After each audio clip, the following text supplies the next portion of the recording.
Welcome to real history mirror, सच्चा इतिहास, सच्चा दर्पण। दोस्तों नमस्कार। आप सभी लोग के सामने मैं एक और वीडियो लेकर आया हूं, जिसका शीर्षक है 600 ईसा पूर्व के बाद, यानी गौतम बुद्ध के समकालीन का इतिहास और पुरातात्विक साक्ष्य के साथ। तो इसको भी मैं, इसका रेफरेंस भी वैदिक युग का घाल मेल से लिया हूँ और इसका लेखक है राजीव पटेल। तो दोस्तों मैं चलता हूँ टॉपिक पर। हाँ, ईसा पूर्व 600 के बाद का ये इतिहास है। भारत के इतिहास प्रथम काल के डी खंड का पड़ाव इसी अंधकार युग के बाद का है। इस कालखंड में हुए सभी सम्राटों के नाम, उनकी राजधानी का स्थान, उनका किला, उनके द्वारा लिखित अभिलेख और लिपि, उनके द्वारा प्रचलित मुद्राएं और उस काल से प्राप्त सभ्यता संस्कृति के पुरातात्विक साक्ष्यों के साथ साथ उस सभ्यता में उपस्थित अनेक विदेशी यात्रियों द्वारा आंखों देखा यात्रा वृत्तांत और कॉलमबद्ध किए हुए लेख आज भी अनेक पुस्तकों में दर्ज है। साथ ही इस काल में प्रथम शिक्षण संस्थान होने का भी साक्ष्य मिला है, जिसे शायद उस समय की सभ्यता संस्कृति में अभी तक का प्राप्त इकलौता साक्ष्य कहा जाए तो कोई अतिशयोक्ति नहीं होगी। इन सारी बातों को आप स्वयं देख सकते हैं। इस शिक्षण संस्थान का नाम तक्षशिला विश्वविद्यालय है। देखें चित्र 14 में।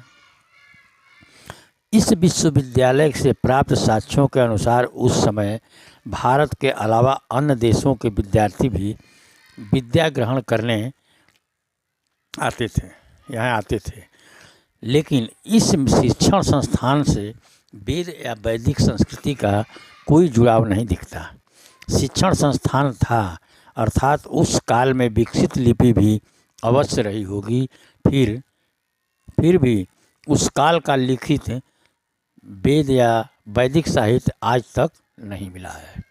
हाँ, आज उस विद्यालय की खुदाई में बौद्धिक संस्कृति का साक्ष्य जरूर मिला है, जो आज पेशावर के संग्रहालय में सुरक्षित रखा है। स्वतंत्रता पश्चात कई विदेशी पुरातत्वविदों ने तक्षशिला वर्तमान पाकिस्तान में जाकर अध्ययन किया और वहां से प्राप्त बौद्ध साक्ष्यों का उल्लेख किया है। लेकिन पाकिस्तान में मुस्लिम मजहब की प्रधानता और भारत में हिंदू मत की प्रधानता के कारण दोनों देशों की सरकारों ने इस पर आगे रिसर्च करने और उसे प्रकाशित करने पर रुचि नहीं दिखाई। देखें चित्र 15। ईसा पूर्व डी के कालखंड का साक्ष्यपरक इतिहास हर्यक वंश के सम्राट बिंबिसार से प्रारंभ होता है। इनके बाद से ही इनके परिवार और वंश का पता चलता है। ये मगध साम्राज्य के शासक थे। इनकी राजधानी आज की राजगीर थी। उस राजगीर से सम्राट का किला और उस किले से जुड़े हुए अनेक अवशेष प्राप्त हुए, लेकिन उन प्राप्त अवशेषों में से किसी भी प्रकार के वेद और वैदिक संस्कृति का कोई साक्ष्य नहीं मिला है। यहाँ तक कि उनके किले से किसी भी प्रकार की देवी देवता की मूर्ति भी नहीं मिली। सम्राट बिंबिसार के वंश परंपरा का साक्ष्य मिलता है, लेकिन कहीं भी वैदिक परंपरागत रूप से ब्राह्मण क्षत्रिय लिखा हुआ नहीं मिला है। राजगीर की 5 पहाड़ियों को जोड़ती हुई एक सुरक्षा दीवार सम्राट बिंबिसार के पूर्व काल की निर्मित मिली है, जिसको आज साइक्लोपियन दीवार यानी साइक्लोपियन वॉल कहा जाता है। देखें चित्र 16। ये देखिए दीवार है। परंतु अब प्रश्न उठता है कि वह कौन सम्राट था जिसने इस विकसित राजगृह नगर की घेराबंदी हेतु विशाल दीवार का निर्माण कराया था। मगध का राजा बिंबिसार को किससे सुरक्षा की जरूरत थी? वे अपने किले को राजगृह में रखे थे।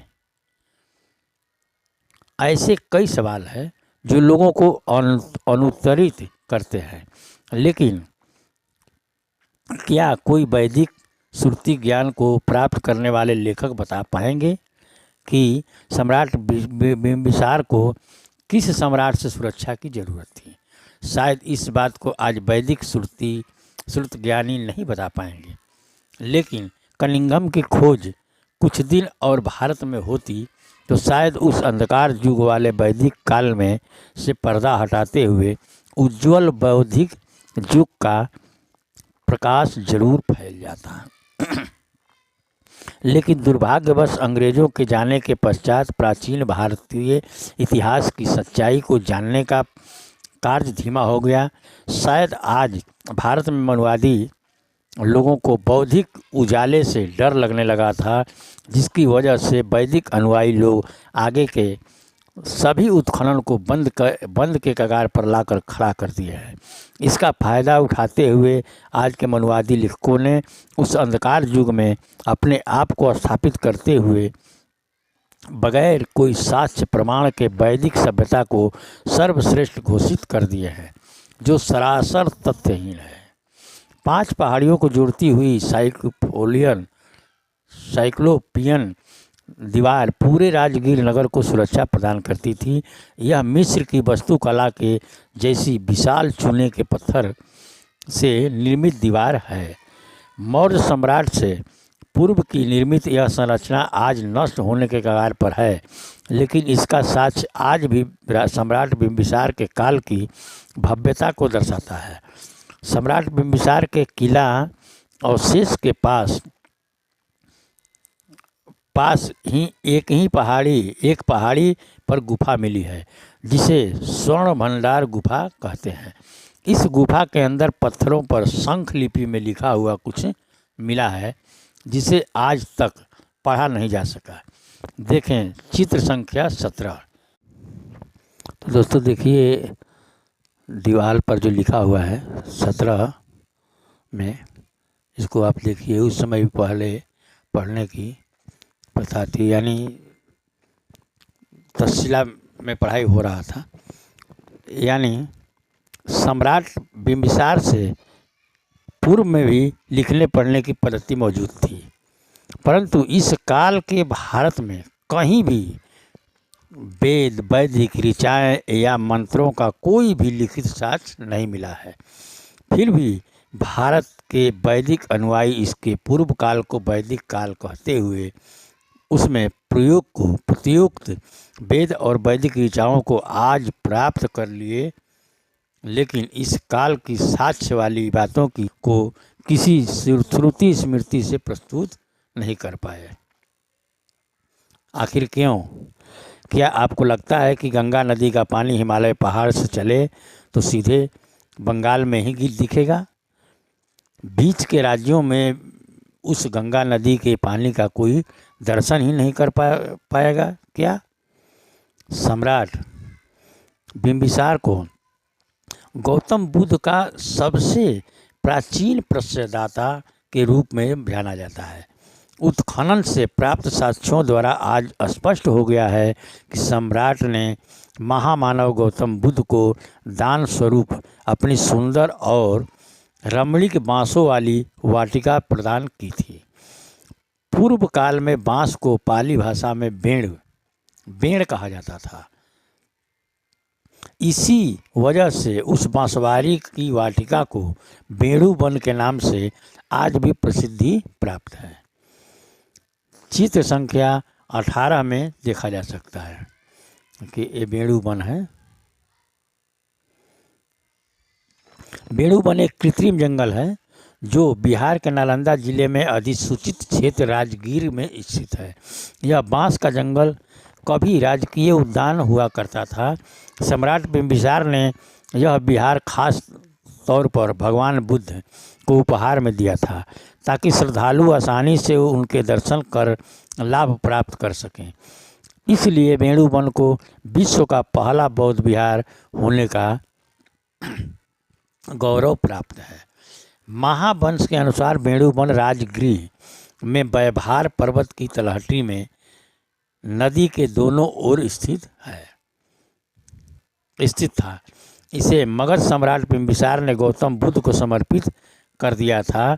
इसे महावंश में वेणुवनाराम कहा गया है। संभवतः बांसों के वृक्षों की अधिकता के कारण ही इसे वेणुवन कहा जाता है। गर्म जल कुंड के पास ही वेणुवन महाविहार स्थित है। यह बांस का जंगल कभी राजकीय उद्यान था। कहा जाता है कि गौतम बुद्ध बुद्धत्व की प्राप्ति के बाद पहली वर्षा ऋतु के 4 महीने यहीं रुके थे। बुद्ध चरित्र के अनुसार तब वेणुवन में तथागत का आगमन सुनकर मगध राज अपने मित्र मंत्री गणों के साथ उनसे मिलने के लिए आए थे। भगवान बुद्ध के जीवन पर्यंत बताए गए सभी लोकोपकारी उपदेशों को सहेज कर रखने हेतु पहली बौद्ध संगति का आयोजन सम्राट बिंबिसार के पुत्र अजातशत्रु की देखरेख में इसी राजगीर की पावन धरती पर हुआ था। उसी संगति के बाद से महामानव गौतम बुद्ध के द्वारा बताई गई सभी जीवनोपयोगी बातों को कलमबद्ध करने की शुरुआत हो गई थी, जो आज के साक्ष्य अनुसार उन सभी लोकोपकारी बातों का लेखन कार्य सम्राट अशोक के काल में आकर पूरा हुआ था, जिसे आज त्रिपिटक के नाम से पूरा विश्व जानता है। साथ ही उस समय के मिले सभी बुद्ध विहार और सभी शिक्षण संस्थानों से जो भी साक्ष्य आज मिला है, उसमें पूर्व की साधना पद्धति को जो किसी कारण से विलुप्तता के कगार पर चली गई थी, उसे मार्गदाता गौतम बुद्ध ने पुनः फिर से पुनर्जीवित करते हुए सभी मानव प्राणी जगत हेतु एक अनमोल साधना विधि प्रदान की थी। इस साधना विधि को आज विपश्यना के नाम से सभी लोग जानते हैं। साथ ही उन्होंने मनुष्य के दुख को 4 आर्य सत्य बताते हुए उसके निवारण हेतु अष्टांगिक मार्ग पर चलने को कहते हुए सारनाथ में धर्म चक्र प्रवर्तन के रूप में स्थापना की थी। आज साक्ष्य स्वरूप भगवान बुद्ध के रूप में जीवन से जुड़े 4 स्थानों की प्रमुखता काफ़ी है, जिसमें एक उनका जन्म स्थान लुम्बिनी है, दूसरा ज्ञान प्राप्ति का स्थान बोधगया, तीसरा प्रथम धम्मोपदेश का स्थान सारनाथ और चौथा उनके महापरिनिर्वाण का स्थान कुशीनगर। लुम्बिनी नेपाल के कपिलवस्तु जिला में अवस्थित है। इस स्थान पर भगवान बुद्ध के जन्म स्थान की लिखित जानकारी प्राकृत भाषा में शिलापट पर अंकित है। दूसरा ज्ञान प्राप्ति का स्थल बोधगया को सभी जानते हैं। तीसरा धम्म चक्र प्रवर्तन स्थल सारनाथ काशी अथवा वाराणसी के पूर्वोत्तर में स्थित प्रमुख पुरातात्विक स्थल है। ज्ञान प्राप्ति के पश्चात भगवान बुद्ध ने अपना प्रथम उपदेश यहीं पर दिया था। चौथा स्थान कुशीनगर है, जिस स्थान से भगवान बुद्ध के महापरिनिर्वाण के बाद उनके अस्थि कलश और बने स्तूप प्राप्त हुए। सम्राट बिंबिसार से के काफ़ी पूर्व काल से स्थापित शिक्षण संस्थान तक्षशिला विश्वविद्यालय में भी किसी भी प्रकार की वैदिक लिपि वाली ऋचाएँ प्राप्त नहीं हुई। आज के तथाकथित लेखक वैदिक वाली कहानी को इसी तक्षशिला के काल के आसपास बैठाने में लगे हैं।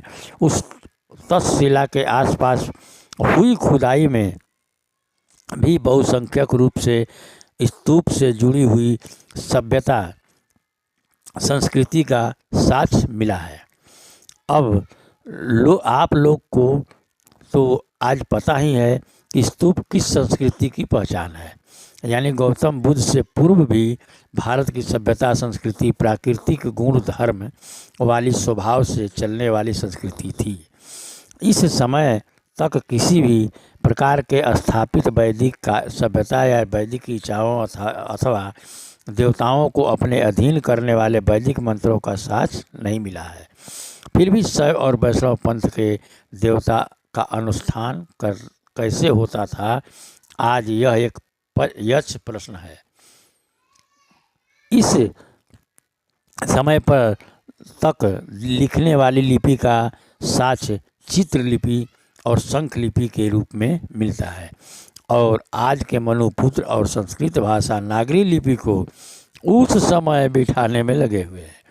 महोदय, बिना साक्ष्य के आप लोग अपना ज्ञान किसी किताब या अपने निर्देशन में बनने वाली किसी फिल्म धारावाहिक में तो बैठा सकते हो, लेकिन उस सच्चाई को आज भारत के ज़मीन के नीचे से मिलने वाले साक्ष्य में नहीं बैठा सकते।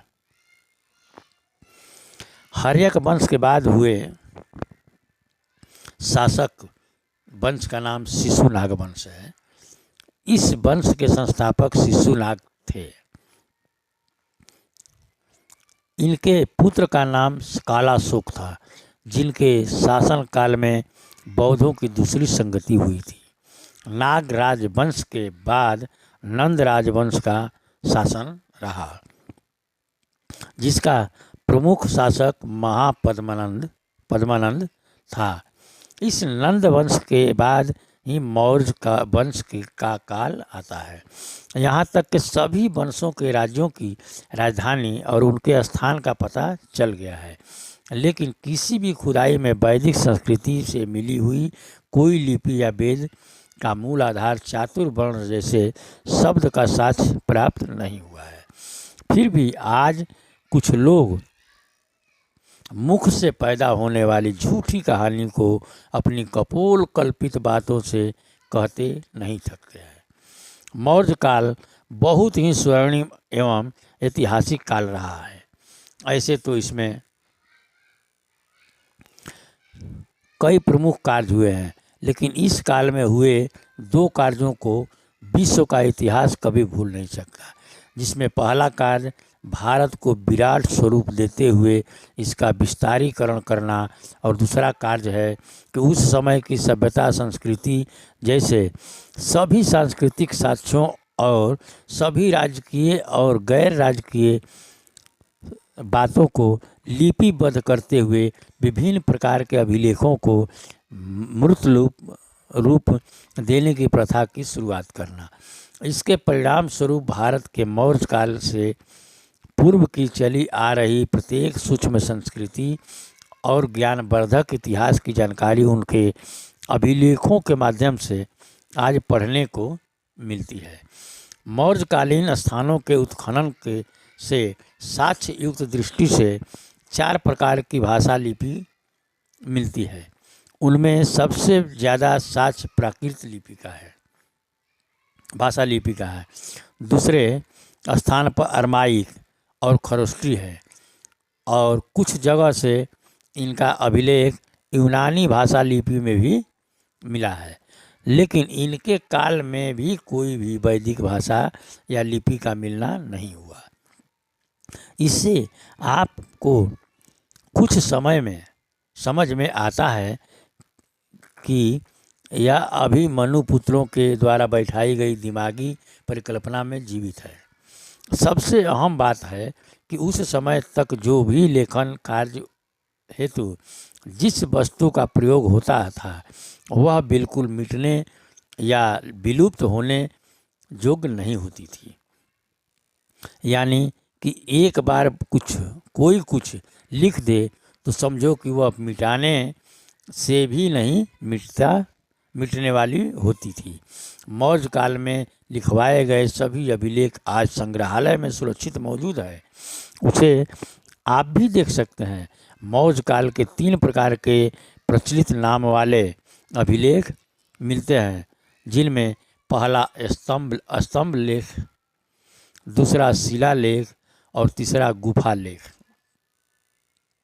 मौर्य काल का सम्राट अशोक विश्व इतिहास के महानतम सम्राटों में स्थान रखता था। वह भारत का प्रथम शासक था जिसने युद्ध, मार काट, विजय की नीति को त्याग कर धर्मशील, सदाचार, विजय की नीति को अपनाते हुए अपने स्वयं के व्यक्तित्व पर शील सदाचार वाली धर्म की छाप लगाते हुए विश्व इतिहास में अनंत काल तक अद्वितीय छाप छोड़ी थी। भारत में सर्वप्रथम सम्राट अशोक के कार्यकाल से ही वर्तमान की जानकारी या पूर्व की काल की प्रचलित सभी बातों की जानकारी का लेखन प्रारंभ हुआ था, जो हमें आज प्रमाणिक इतिहास के रूप में सम्राट के द्वारा लिखित अभिलेखों से प्राप्त होता है। अभी तक सम्राट अशोक के 40 अभिलेख प्राप्त हो चुके हैं। सर्वप्रथम 1837 में, जिनको आज के कुछ संगठन ब्राह्मण विरोध के नाम पर स्थापित कर रहे हैं या प्रचारित कर रहे हैं, जिसके परिणाम स्वरूप समाज के बहुसंख्यक वर्गों में आज एक नई मिथ्या भ्रम पैदा हो रहा है कि जबकि भगवान बुद्ध ने कहा है कि विद्वेष से विद्वेष नहीं मिटता। कभी भी मिथ्या बातों पर अपनी जीत दर्ज करने हेतु प्रमाणिक बातों को तथ्य व तर्क के साथ रखें, जीत अवश्य होगी। ब्राह्मणवाद से विद्वेष है, यह अच्छी बात है। ब्राह्मणवाद समाज के लिए जहर है, यह सही बात है। लेकिन उस विद्वेष में यह क्या कर रहे हैं, आंख बंद करके सिर्फ जाति का विरोध, जबकि ब्राह्मणवाद का अर्थ ब्राह्मणों के लाभ हेतु स्थापित मिथ्या, आडंबर मिथ्या, पाखंड, कर्मकांड, काल्पनिक कथा कहानी द्वारा समाज में छुआछूत की व्यवस्था बनाना, ऊंची नीची जाति वर्ण वाली सोच की व्यवस्था निर्माण करने वाला ब्राह्मण और इस प्रकार की व्यवस्था को मानने वाला ब्राह्मण या कोई गैर ब्राह्मण व्यक्ति, समाज समूह या वर्ग जो भी है, वे सभी ब्राह्मणवाद के अनुयायी की श्रेणी में आएंगे या वैसे लोग ब्राह्मणवादी कहे जाएंगे। अब अगर कोई व्यक्ति ब्राह्मणवादी विद्वेष के कारण ब्राह्मणवादी कल्पनाओं द्वारा निर्माण की गई आडंबर युक्त कहानियों में से नकारात्मक पात्रों को स्वीकार करते हुए अंगीकार करते हैं, तो वैसे सभी लोग भी उसी ब्राह्मणवादी कल्पनाओं के नकारात्मक प्रचारक कहे जाएंगे या अनुयायी कहे जाएंगे। वहीं दूसरी ओर अगर कुछ लोग ब्राह्मणवादियों द्वारा स्थापित व प्रचारित मिथ्या कहानियों में जो संज्ञा नाम शब्दों का उपयोग हुआ है उसके उसी रूप को स्वीकार करते हुए उन शब्दों से भागने लगे हैं, तो इसे भी ब्राह्मणवादियों द्वारा फैलाई गई मिथ्या धारणा को स्वीकार करना ही कहेंगे, जबकि ऐसा होना नहीं चाहिए। इन सभी घटनाओं में वास्तविक सच्चाई का भी पता करना चाहिए। आप लोगों ने इसी पुस्तक में ब्रह्मण या बमहण और बाभन का उपयोग सम्राट अशोक के अभिलेख जेम्स प्रिंसप नामक विद्वान ने अशोक के अभिलेख को पढ़ने में सफलता हासिल की थी। दोस्तों, मैं एक चीज़ दिखाना चाहता हूँ कि यह जो आज के ब्राह्मण की बात करते हैं, जो वैदिक वाले हैं, तो ये ब्राह्मण नहीं है। देखिए, उस समय का जो बाभन, बमहन, बमण जो लिखा जाता था वो पाली भाषा में लिखा जाता था, और इस समय ये जो है क्लासिकल संस्कृत में दिखाते हैं। तो इससे यही है कि इनकी भाषा नया है और ये धर्म भी नया है, तो सफलता हासिल की थी। इसलिए इसे भारत की प्रथम ज्ञात पठनीय लिपि भी कहा जाता है। आज के समय में गुप्त एजेंडा पर काम करने वाले तथाकथित कलम कसाई लेखक या सत्ता लोलुप लोग इसी ज्ञात पठनीय लिपि में वैदिक संस्कृत की खोज करते रहते हैं और यदा कदा इन्हीं अभिलेखों में से कुछ शब्दों को संस्कृत का बताकर दुष्प्रचार करते रहते हैं। जबकि प्रथम पठनीय ज्ञात लिपि भाषा की ध्वनि और भाषा संस्कृत की ध्वनि में आसमान जमीन का अंतर है। आइए दोनों भाषाओं के ध्वनि का अवलोकन करते हैं। अब देखिए अवलोकन कैसे होता है। पाली भाषा और संस्कृत भाषा की ध्वनि में अंतर। जम्बू द्वीप क्षेत्र पुराना भारतीय भूभाग में उत्खनन से प्राप्त स्तंभ लेख, गुहा लेख, लघु लेख, बृहद लेख के जो भाग प्राप्त हुए हैं और उन अभिलेखों पर जो लिखा है उसको पढ़ने में सर्वप्रथम जेम्स प्रिंसप को सफलता मिली थी। उस लिपि का नाम उन्होंने अपनी पुस्तकों में ब्रह्मी लिपि अपभ्रंश ब्राह्मी लिखा है, जबकि सम्राट अशोक के अभिलेखों में धम्म लिपि और सम्राट समुद्रगुप्त के अभिलेखों में धम्म लिपि लिखा हो मिलता है। बात यहीं से शुरू होती है। अभिलेख पढ़ते समय जेम्स प्रिंसप को ऐसे कई शब्द मिले हैं जो आज की संस्कृत के जैसा होने का भ्रम पैदा करते हैं, लेकिन वे सभी शब्द संस्कृत भाषा से कोसों दूर है।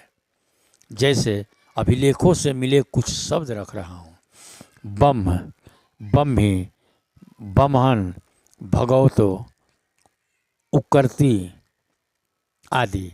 यहाँ पर जो ब्रह्मी ब्रह्मण शब्द देख रहे हैं, इस बात की जानकारी जैसे जैसे आज के समय के लोगों को मिल रही है, वैसे वैसे जेम्स प्रिंसप द्वारा लिखा गया ब्रह्मी शब्द पर लोगों का भ्रम और बढ़ता जा रहा है।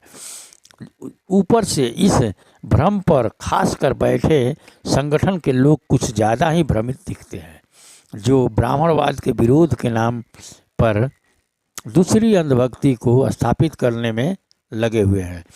इन लोगों के अनुसार ब्राह्मणी मान्यता के राम काल्पनिक है, लेकिन उसी रामायण का पात्र शंभुक वास्तविक है। इन लोगों के अनुसार द्रोणाचार्य काल्पनिक है, लेकिन उसी महाभारत का पात्र एकलव्य वास्तविक है।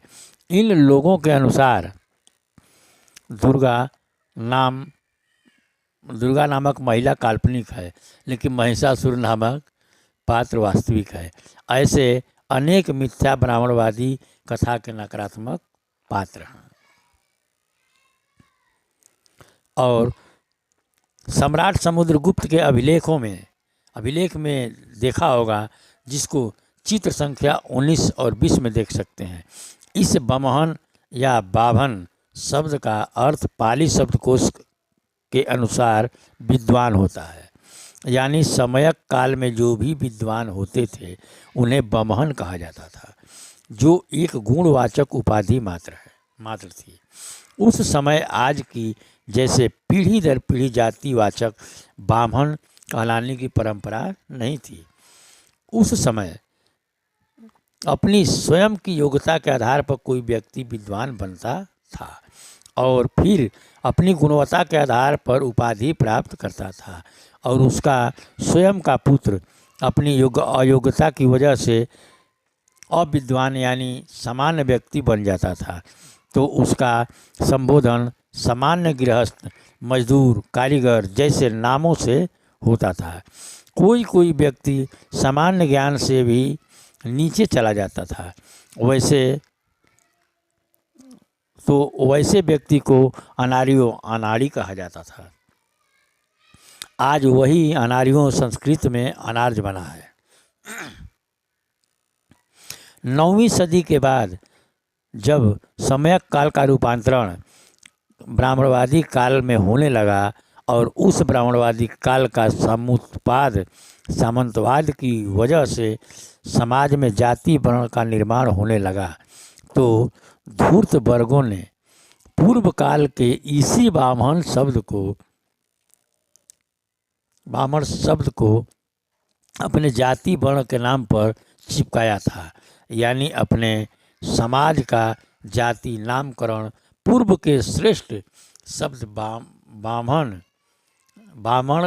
को परिमार्जित कहे या रूपांतरित कहें करते हुए ब्राह्मण ब्राह्मण बनाते हुए अपनी जाति का नाम रखा था।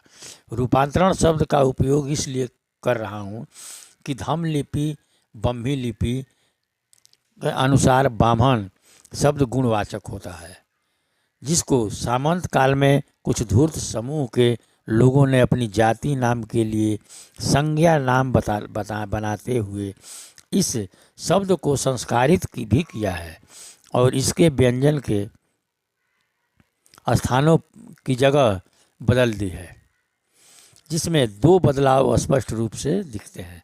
पहला बदलाव पाली के ब्राह्मण में सबसे पहला व्यंजन बा, उसके बाद आधा म और फिर ह और अंत में अड़ लिखा जाता है, जिसको धूर्तों द्वारा संस्कृत में संस्कारित करने के बाद सबसे पहला अक्षर को ब्रा, फिर ह म न ब्राह्मण कर दिया। अब यहाँ गौर करें कि बीच वाले व्यंजन म और ह का स्थान दोनों का परिवर्तन धूर्तों द्वारा किया गया है। दूसरे सबसे बड़ा बदलाव बा में र का संयुक्त आकार लेना, जबकि पाली भाषा और ब्रह्मी लिपि के लेखन में ऐसा नहीं होता है। उसका मुख्य कारण है कि पाली भाषा के प्रत्येक शब्द के प्रारंभ और अंत वाले व्यंजन की ध्वनि स्वर युक्त होती है। यह पाली भाषा की मुख्य विशेषता है। पाली में स्वर विहीन वर्णों का उच्चारण नहीं होता है, जबकि त्र या त्र वाली स्वरूप में किसी भी व्यंजन का रूप र के साथ बनता है, तो उस परिस्थिति में बनने वाला दोनों संयुक्त व्यंजन का स्वर विलोपित हो जाता है। यानी स्वर विहीन आधा र जिसके साथ जुड़ेगा वह र अपने साथ जुड़ने वाले दूसरे व्यंजन को भी स्वर विहीन बना देता है, जिस वजह से पाली भाषा में आधा र का र वाला त्र संयुक्त रूप नहीं बनता, जैसे प्रिय पिय, प्रमाद पमाद, प्रजा पजा, प्रीति पीति, क्रोध कोध, विप्र विप, मित्र मित, इंद्र इंद आदि। लेकिन वही आप लोग कहेंगे कि पाली भाषा में संयुक्त आकार लेते हुए तो काफ़ी शब्द मिलते हैं। सही बात है, आप सही कह रहे हैं कि पाली भाषा में जो संयुक्त शब्द मिलते हैं उनमें अधिकांश संयुक्त वर्ण अपने वर्ग के व्यंजन के साथ बनते हैं, या थोड़ी संख्या में जो कुछ दूसरे वर्गों के वर्ण स्वर या व्यंजन होते हैं उनके साथ बनते हैं। लेकिन इस घटना में जो भी संयुक्त व्यंजन बनता है उसे संयुक्त व्यंजन में सिर्फ पहला व्यंजन ही स्वर विहीन होता है और बाद के व्यंजन का उच्चारण स्वर के साथ होता है। आज की भाषा हिंदी कहें या संस्कृत भाषा में कहें, यहाँ संयुक्त व्यंजन का दो स्वरूप बनता है, जिसे दो नामों से संबोधित किया जाता है। पहला क और र का संयुक्त और दूसरा क में र का संयुक्त प्रयोग हो रहा है। यहाँ दोनों शब्द संयुक्त ही बन रहे हैं, लेकिन पहला क और र का संयुक्त जो बन रहा है उसकी ध्वनि क्र निकलेगी और दूसरा क और र का संयुक्त जो शब्द बना उसकी ध्वनि क्र निकलेगी। कर क्र और क्र। अब यहाँ ध्यान दें कि पहले वाले में क स्वर विहीन है और र स्वर के साथ अपनी आवाज़ दे रहा है, लेकिन वही दूसरा जो क्र है वह क और र दोनों स्वर विहीन आवाज़ दे रहा है। पाली भाषा में स्वराकांत ध्वनि का ही महत्व है। अंत में स्वर विहीन ध्वनि का कहीं स्थान नहीं है। पाली भाषा और ब्राह्मी लिपि में संयुक्त वर्ण के प्रयोग को समझने के लिए उदाहरण स्वरूप इसके साथ दो अभिलेख दिखा रहा हूँ। पहले पर लिखा हुआ है भगवतो,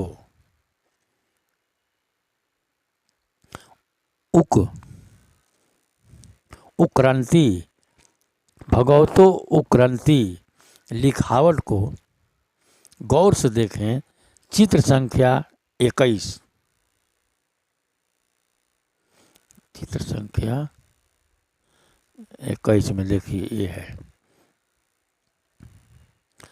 चित्र संख्या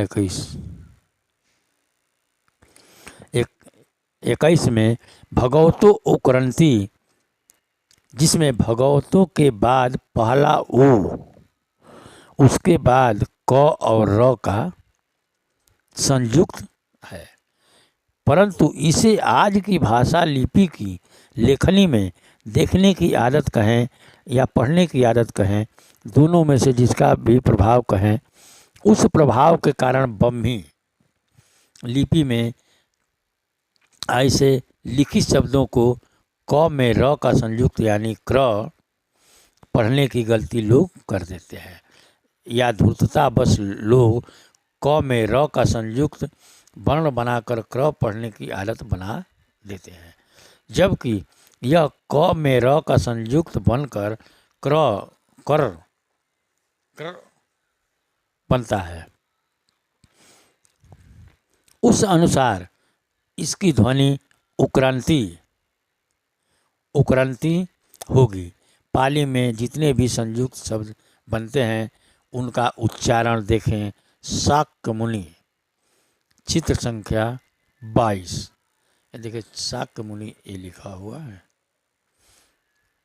अभी शाक्य मुनि चित्र संख्या 22 को देखें, जिसमें पहला वर्ण स, उसके बाद क और य का संयुक्त प्रयोग है, उसके बाद मु और नी है। इसमें जो संयुक्त शब्द क और य है उसका उच्चारण क य यानी कै से होगा, जिसे एक साथ शाक्य मुनि पढ़ा जाएगा। उसी प्रकार से पाली भाषा और ब्राह्मी लिपि में संयुक्त शब्दों का लेखन व पाठन देखें।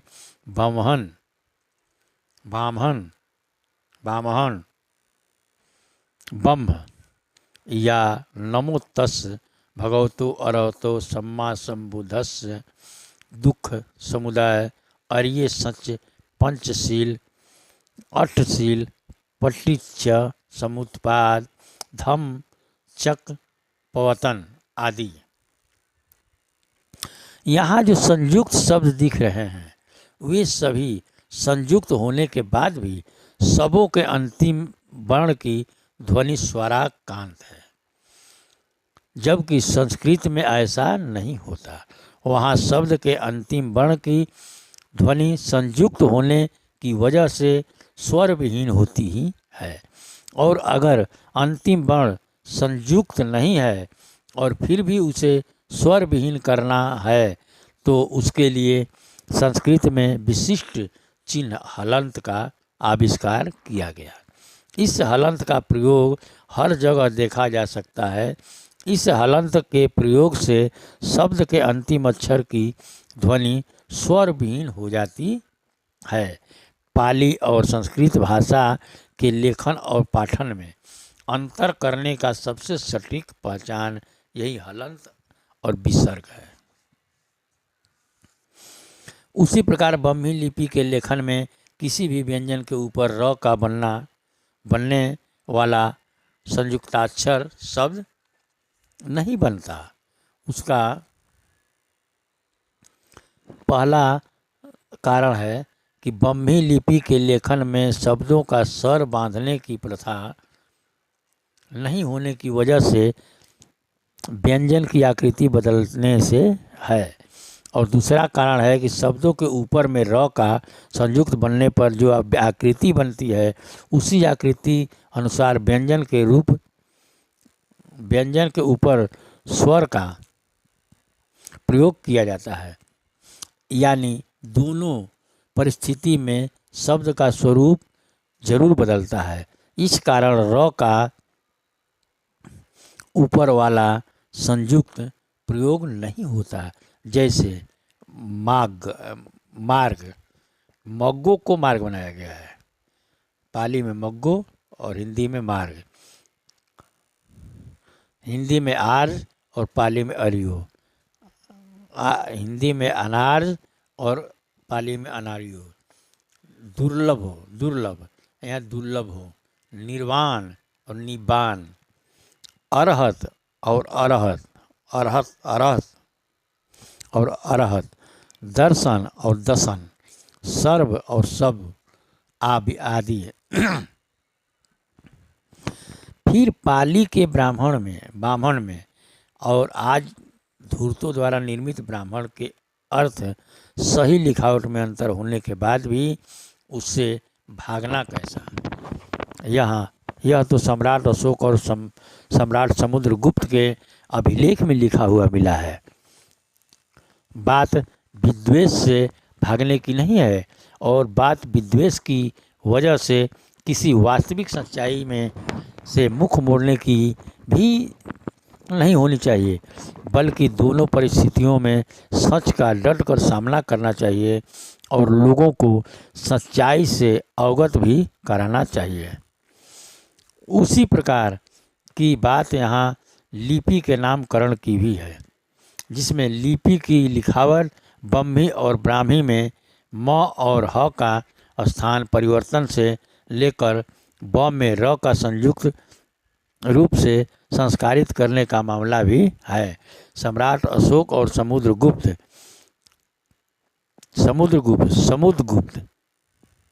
ने क्रमशः अपने अभिलेख में धर्म की बातों से जहाँ जहाँ जनता को संबोधित किया वहाँ वहाँ उन लोगों ने इस लिपि का नाम क्रमशः धम्म लिपि और धम्म लिपि लिखकर संबोधित किया है। इसे चित्र संख्या 23 में देख सकते हैं। देखिए, धम्म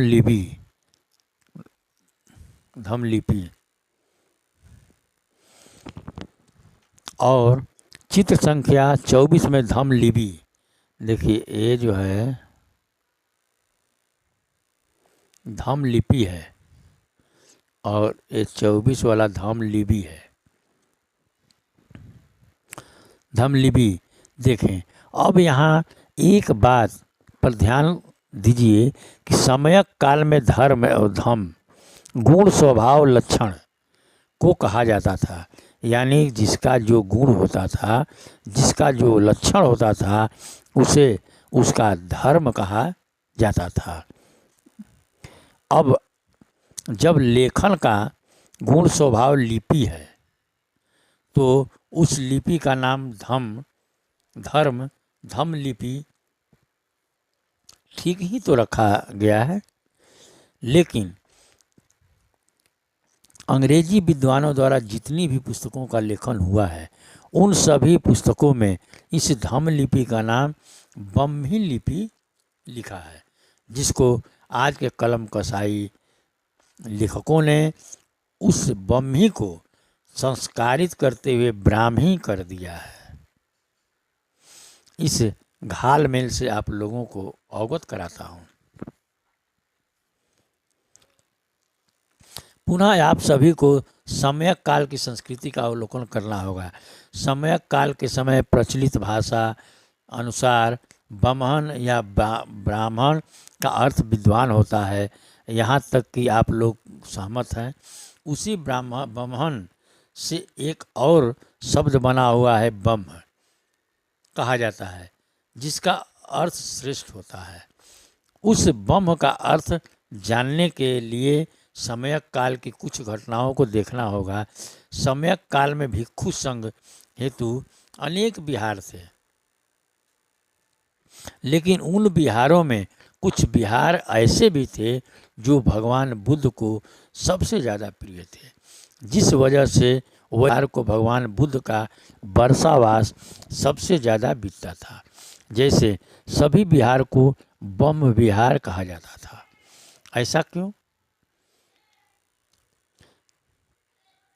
इसलिए कि इन सभी विहारों में स्वयं भगवान का निवास होना और उनके निवास होने की वजह से वहाँ पर भगवान की हमेशा करुणा, दया, मुदित, हर्ष, मित्रता, समानता रूपी का प्रकाश पुंज बहता रहता था, जिस वजह से उन विहारों को ब्रह्म विहार कहा जाता था। यानी वह विहार और विहारों में श्रेष्ठ विहार थे, जिस वजह से ऐसे ब्रह्म विहार वाले स्थानों को श्रेष्ठ विहार कहा जाता था।